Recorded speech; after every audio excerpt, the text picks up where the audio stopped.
Elite Dangerous is a fantastic game which spans back over pretty much 4 decades now. It's a massively multiplayer game in its current iteration, where you get to become a space pilot and fly around the Milky Way, and that Milky Way is represented 1-to-1. It's a fantastic technical achievement. With Odyssey, it's the development of everything that was cool and great and unique about the original game, but taken forward and with a new dimension added, and that new dimension is that you are now able to traverse this environment on foot.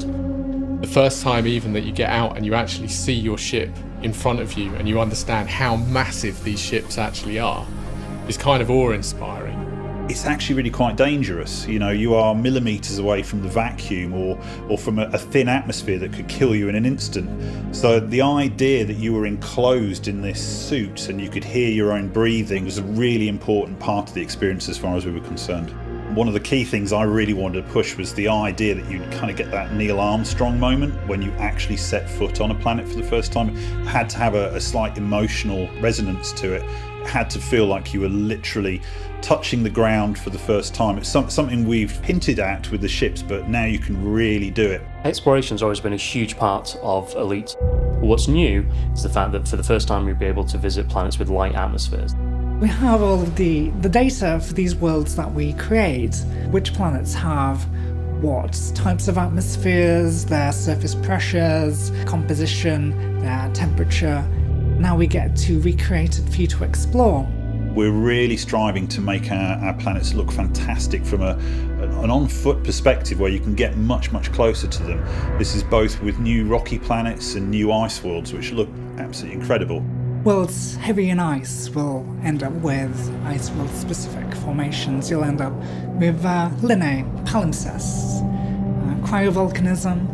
On worlds which are more rocky, you will end up with your mountains, your canyons, your ridges, your seas, basins like on the moon. The rocky planets have been upgraded to the point where now even the distant view looks so different. You're getting details that were never there before.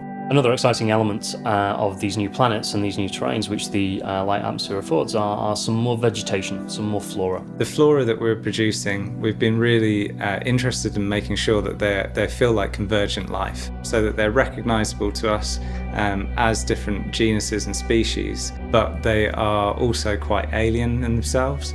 We want them to be plausible though. The first time a player encounters one of these new organic life forms, they'll be able to sample it and extract genetic data from that organic life form.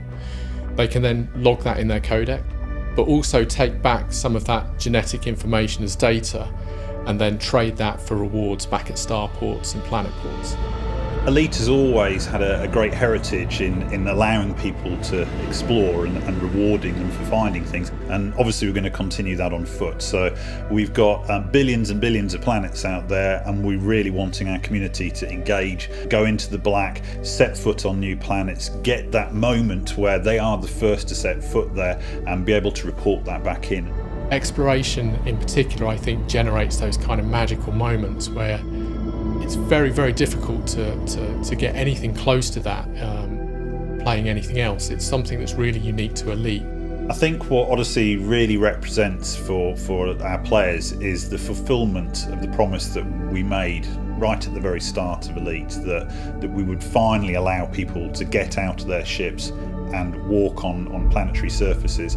We have the full scale. You can fly from one end of the galaxy to the other, and now you can land on some of the planets and explore them on foot.